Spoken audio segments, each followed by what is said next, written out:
நீங்கள் பார்த்து கொண்டிருப்பது நியூஸ் 21 செய்திகள். தமிழ்நாடு செய்திகளை உடனுக்குடன் தெரிந்து கொள்ள நியூஸ் 21 செய்திகளை பாருங்கள். தாயின் உயிரிழப்பில் சந்தேகம், ஆதரவின்றி தவித்து நிற்கும் 2 பெண் பிள்ளைகள். ராணிப்பேட்டை மாவட்டம் கீழ்விசாரம் அருகே கணவன் இறந்த நிலையில் 2 பெண் பிள்ளைகளுடன் வசித்து வருபவர் ரஹ்மத் நிஷா.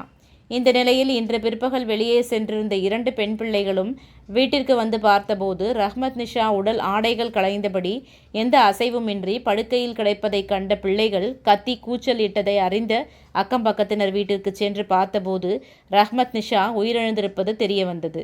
இந்த தகவலை அறிந்து சம்பவ இடத்திற்கு வந்த ராணிப்பேட்டை காவல்துறை கண்காணிப்பாளர் மற்றும் ஆற்காடு நகர காவல்துறையினர் உயிரிழந்துள்ள ரஹ்மத் நிஷா சடலத்தை கைப்பற்றி வேலூர் அரசு மருத்துவமனைக்கு பிரேத பரிசோதனைக்காக அனுப்பி வைத்துள்ளனர். தற்போது ரஹ்மத் நிஷாவின் ஆடைகள் களைந்தபடி மர்மமான முறையில் உயிரிழந்திருக்கும் சம்பவத்தில் அப்பகுதியில் மக்களுக்கிடையே பெரும் சந்தேகம் எழுந்துள்ளது.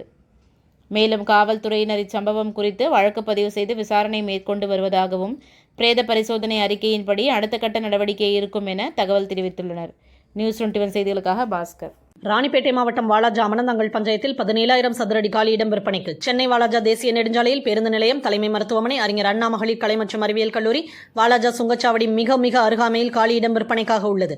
மேலும் விவரங்களுக்கு 9443373539 என்ற எண்ணை தொடர்பு கொள்ளவும்.